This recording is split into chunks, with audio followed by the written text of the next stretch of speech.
Thank you for worshiping with us this morning. As we begin today, we begin a new series in the book of Esther. And so if you have a Bible with you, you can turn there. We're going to be going through chapter 1 this morning, and we'll find ourselves there. But as we begin, I want you to look at these images. Yeah, and now as you look, I'm sure a lot of things come to mind. Maybe what are they doing? Maybe something a lot more judgmental. But from the outside, it's obvious. What they're doing is not safe. This isn't stable. You may have done some of these things before and said, "What are you talking about? It's fine."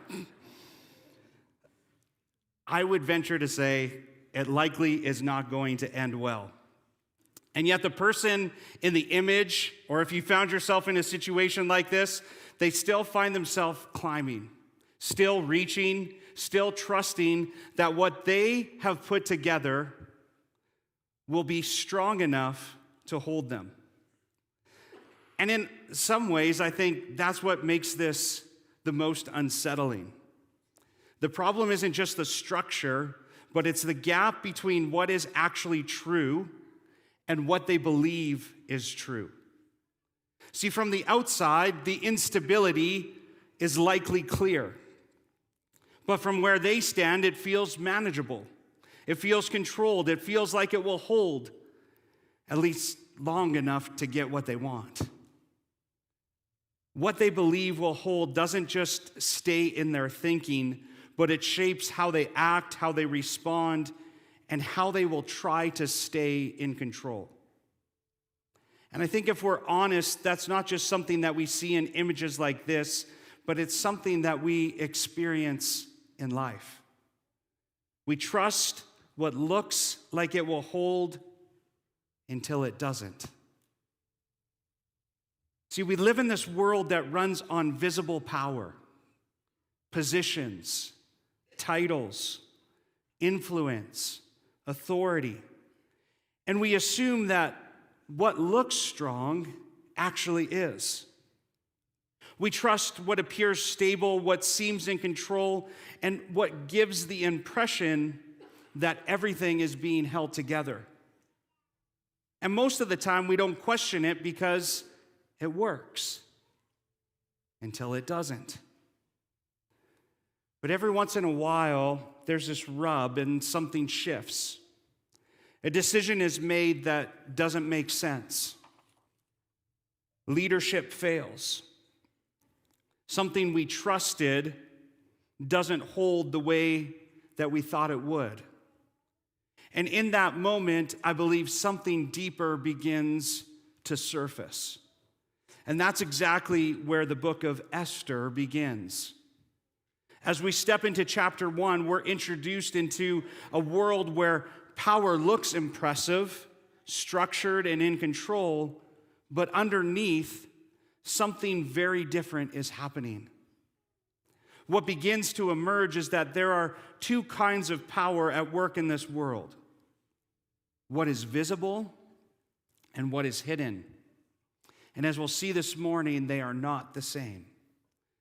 So if you have a Bible again, you can turn to Esther chapter 1, and I'm going to read through. You might want to follow along on the screen because I'm going to jump a little bit because it's a lengthy chapter.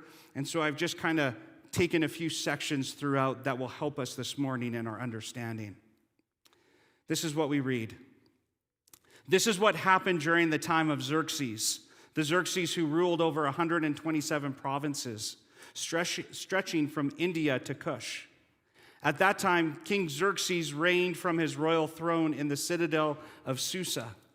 And in the 3rd year of his reign, he gave a banquet for all his nobles and officials.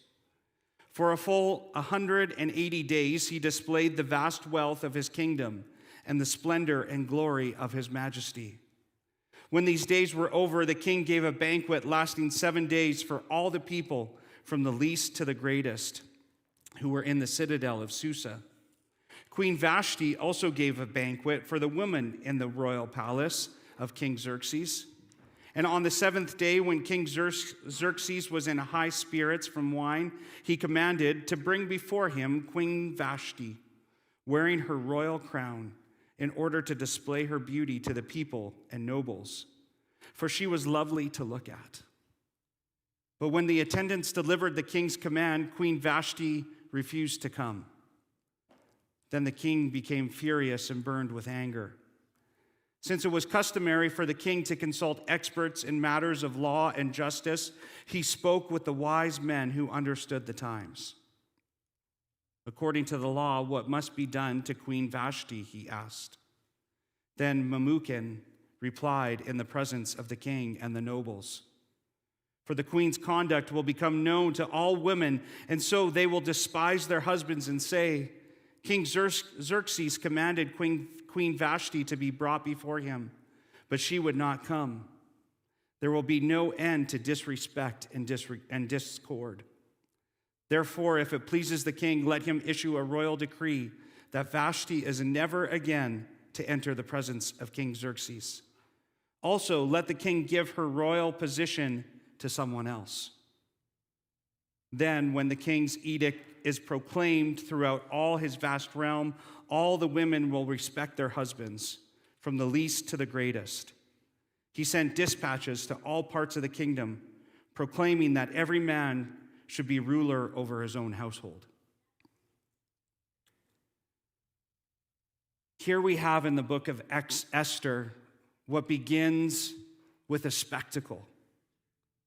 We're introduced to a king at the height of his power and an empire at its peak.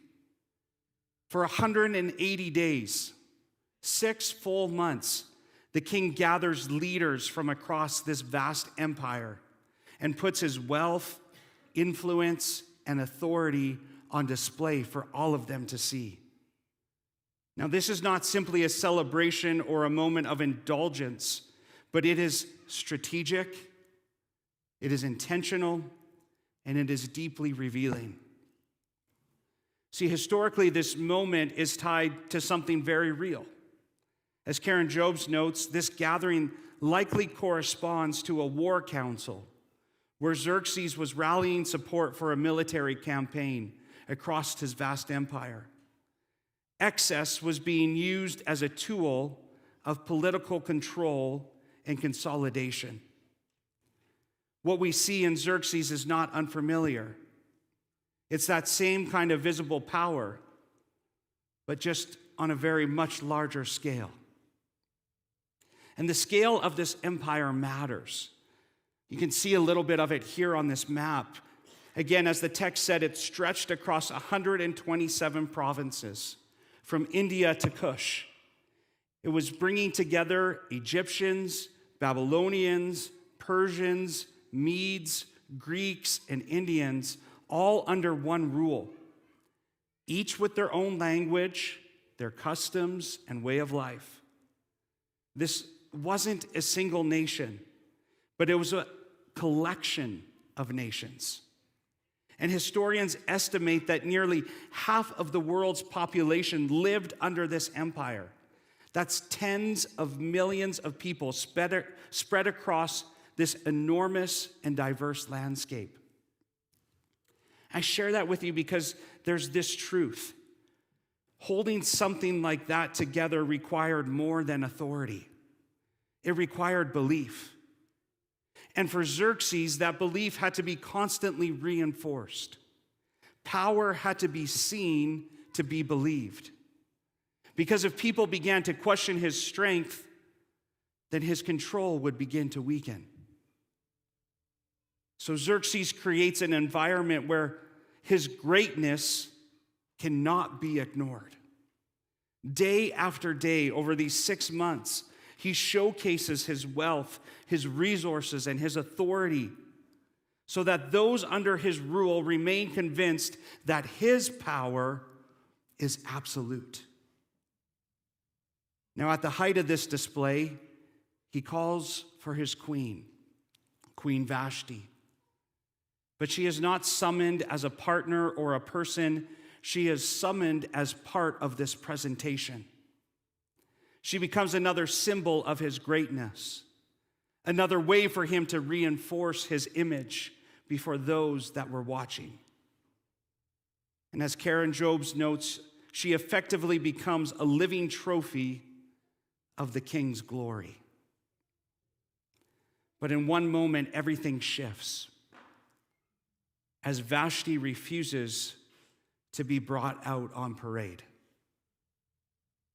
What had been carefully constructed over months now all of a sudden begins to unravel in an instant. Xerxes' visible display of power is beginning to show cracks. The king who appears to control an empire cannot control this one moment in his own household. What is revealed is not strength but insecurity, not stability but fear, not wisdom but reaction. See, instead of responding with discernment, he responds with impulsivity. He listens to advisors who appeal to his pride and fear, and he makes this sweeping decree to protect his image. What begins as a personal moment quickly escalates into a decree that impacts the entire empire. See, at a certain point, something begins to shift. What once looked strong starts to raise different questions. No longer does this hold, but what is actually driving this? And this is good because underneath the surface, what appears stable is often being shaped by something much less secure: fear, insecurity, and the need to protect. As Wallace Ben notes, the opening scene is designed to impress. But history tells us that this same king would later return defeated and diminished. Even within the chapter itself, the excess reveals something deeper. The repeated emphasis on luxury, on drinking and spectacle quietly expose a lack of restraint and wisdom in the king and his court. When what we trust is threatened, we move quickly to defend it. Once we see that clearly, it becomes harder to keep this at a distance. Because at that point, we don't just see that in Xerxes, but I believe we recognize it in the world around us. We see it in leaders who cannot handle criticism, in workplaces where decisions are driven by image rather than integrity, and in relationships where control is disguised as strength. If we are honest, we see that this broken power isn't just out there, though. We see it in ourselves, in our everyday moments. Times such as when we get defensive the moment someone questions us, when we shut down instead of listening, when we make quick decisions just to regain a sense of control, when we say something we will later regret because we felt exposed in the moment, or more subtly, when we avoid conversations that we know we should have, when we protect our image instead of telling the truth, when we hold tightly to control because we're afraid of what happens if we don't. Those responses aren't random, but they reveal something about what we rely on, what we believe will actually hold things together. Many of us trust systems, stability, or control more than we trust God. And often we don't even realize it. Because of that, we rely on what appears strong, this visible power. And when that becomes clear, it doesn't just change how you then think about power, but it changes how you experience the world around you. Because if what looks strong isn't holding things together, then the question becomes unavoidable: what does that kind of trust produce? Well, what we see in Xerxes is this. When trust is placed in what only looks strong, the result is never stability. It's damage. The same power we saw in Xerxes doesn't just exist, but it creates something. It shapes decisions, it influences environments, and it begins to affect people far beyond that original moment. And this is where the story shifts from what power is to what power does. Misplaced trust is not just fragile, but it is dangerous. The king operates impulsively. He listens to voices around him that reinforce his pride and his fear. He makes sweeping decisions in emotional moments without considering their broader impact.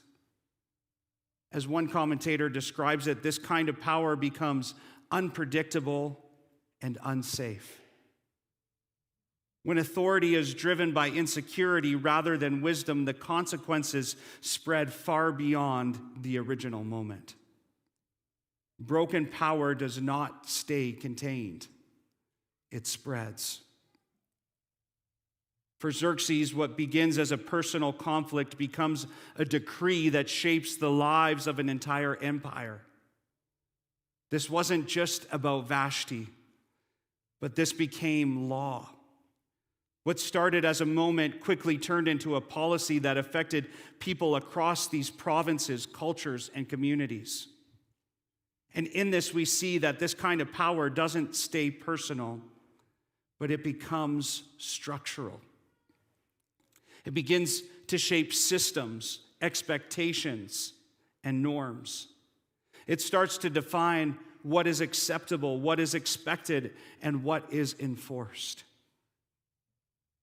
And that means the impact reaches far beyond the people in the room where the decision was made. There's a widely discussed and at times debated example of this from the 1970s that I think helps bring this into focus. In the 1970s, Ford Motor Company was developing a new vehicle, the Ford Pinto. Now, during testing, engineers discovered a serious design flaw. It was in the rear-end collision. In rear-end collisions, the gas tank could rupture and cause the car to catch fire. The issue was known, and the fix was relatively simple and inexpensive. But instead of correcting it, a different decision was made. A cost analysis was done comparing the price of fixing the issue against the projected cost of lawsuits and settlements. And the conclusion was that it would be more efficient not to fix the problem. So the car went to market as it was.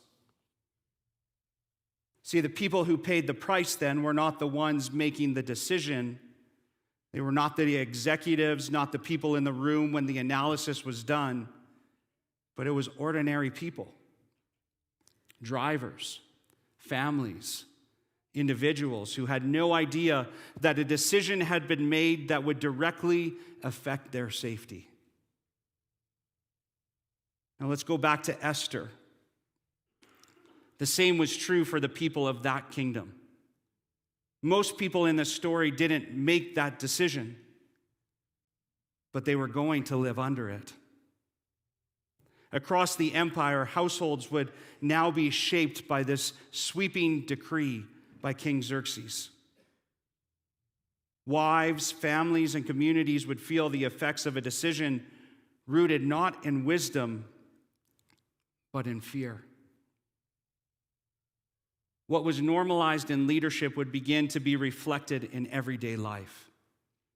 Control would be reinforced, fear would be legitimized, and insecurity would quietly become part of the culture. That is the damage of broken power. It multiplies itself. It moves from the top down, shaping environments, influencing relationships, and affecting people who had no say in how it began. The same dynamics that shaped this moment in Esther are not limited, though, to kings and empires. They show up much closer to home. The same patterns that we see in Xerxes, I believe, show up in us. It shows up in our need for control. In the moments where we feel uncertain, in the moments we try to manage outcomes, direct conversations, or force clarity where it doesn't exist. And when things don't go the way we expect, we don't always respond with wisdom, but we react. We tighten our grip. We try to regain control, not because it's right, but because it's safer. I think sometimes that looks like replaying a conversation in your head before it even happens, deciding what needs to be said, how it needs to go, and how the other person should respond. And when it doesn't unfold that way, frustration rises quickly, not because the outcome matters most, but because control was lost. It shows up in how we manage our image. We become aware of how we are perceived and how we begin to protect that perception. We avoid situations that might expose weakness. We shape conversations to maintain appearance. And sometimes we choose what protects how we look over what is actually true. I think this can look like knowing you should admit something, but choosing not to because of how it might change how people see you. So you adjust the story slightly. You leave details out, not to deceive outright, but to preserve the image that you've worked so hard to maintain. It shows up in fear, not always in obvious ways, but in subtle decisions. We make choices to avoid loss, to prevent discomfort, to keep things stable. And in those moments, we are not always being led by wisdom, but we are being led by fear. It might look like staying quiet when something needs to be said, or holding back from stepping into something you know you should pursue. Not because it's wrong, but because it feels uncertain. And in that moment, the decision isn't being shaped by clarity, it's being shaped by fear. And when those patterns begin to take root, they don't stay contained. They affect how we lead, how we respond, how we relate to others. They shape the environments that we're a part of, our homes, our workplaces, our relationships. What starts internally begins to express itself externally. And so that brings us back to what's underneath all of this. Because the issue is not just behavior, but it's trust. When control becomes our instinct and self-protection becomes our reflex, it reveals something deeper about what we are relying on.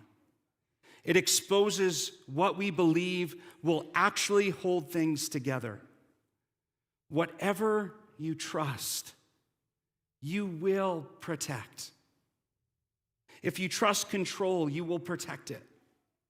If you trust your image, you will defend it. If you trust stability, you will fight to preserve it. And when those things feel threatened, you will respond quickly and often without thinking. That is exactly what we saw in Xerxes, and it's exactly what we often see in ourselves. Which means the issue is not just power, but it is misplaced trust. When trust is misplaced, the effects are never isolated. They move outward. They impact others. They shape environments. They create consequences. They extend far beyond the original moment. And that is the warning of Esther. And that warning that chapter 1 leaves with us. Not just that power can fail, but that trusting the wrong kind of power always comes at a cost. And if this kind of power, or this kind of world we live in where power is unstable, where decisions don't always make sense, where people are affected by things they didn't choose, then the question begins to surface. Not always out loud, but I believe quietly underneath it all. Where is God in this? It's an interesting question to explore in the context of the book of Esther. Because as we will see, nowhere in the book itself is God actually mentioned. There's no clear indication of his activity, no moment where he steps in to correct what is happening, no visible sign that he is directing events. And that absence immediately creates tension. Because if God is not named and his activity is not obvious, then we are left asking, what is he actually doing? If anything at all. And yet I don't believe that this absence is accidental. Although the writer never names God, we will see that he assumes his presence in every moment of the story. And that means what we are reading is not a godless story, but it is a story where God is working quietly beneath the surface. And that begins to reshape how we read what's happening. Because instead of looking for obvious intervention, we are invited to pay attention differently. To look beneath what is visible, and to consider that God's activity may not always present itself in the ways that we expect. I believe Esther is teaching us something essential. God may feel distant, but he is not disengaged. God's power in this story, although not visible, it is hidden. How many times have you felt that in life? That God is distant, maybe even disengaged.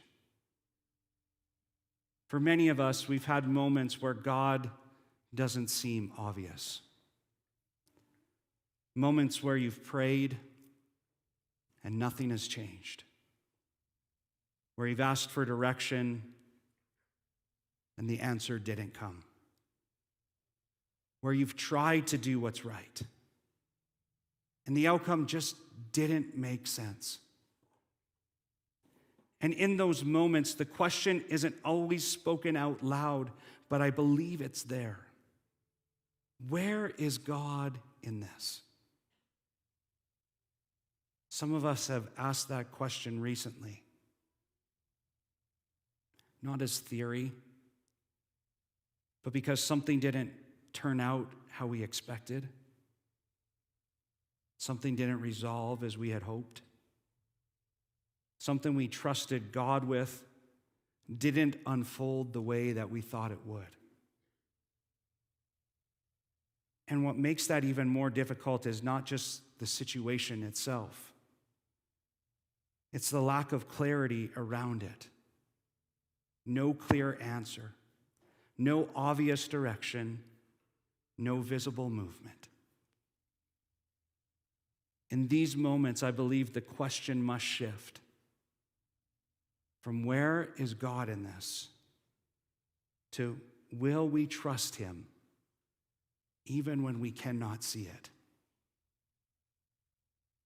And it's right there in that space that Esther meets us. Because this story doesn't begin by resolving that tension. It begins by actually deepening it.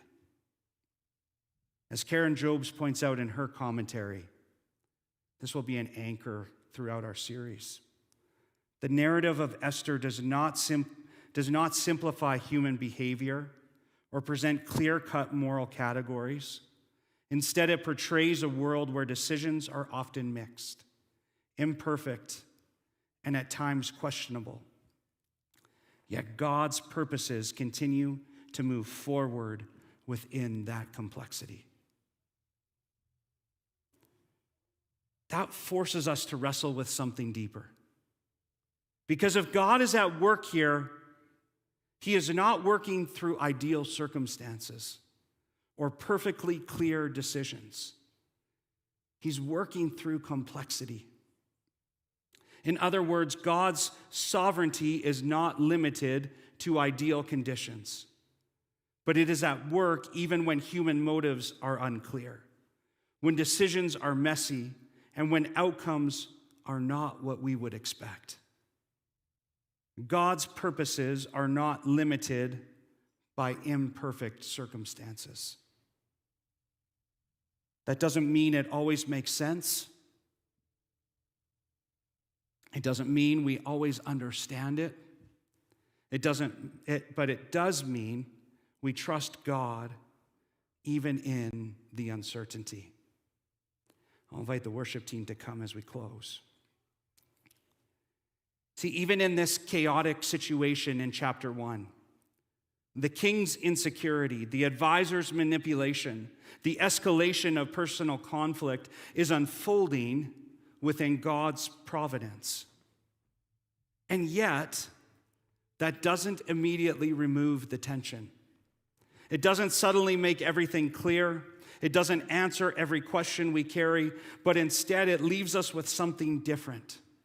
Not full clarity, but a deeper invitation to trust that God is at work, even when we cannot see how.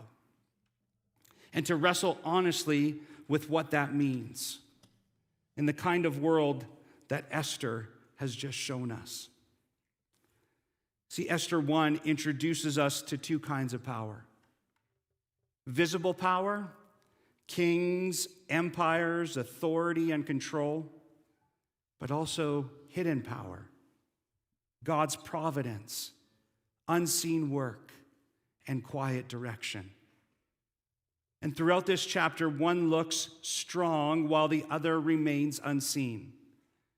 But they are not equal, because what looks strong is already beginning to crack, and what cannot be seen is still at work.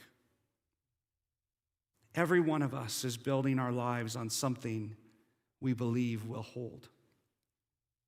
The question is not which one exists, but the question is which one are you trusting?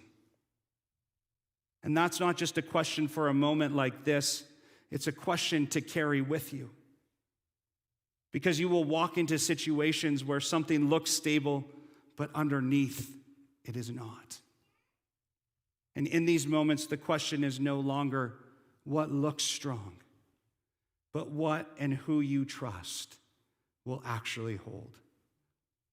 And our prayer is that you would learn and turn to the hidden power of God.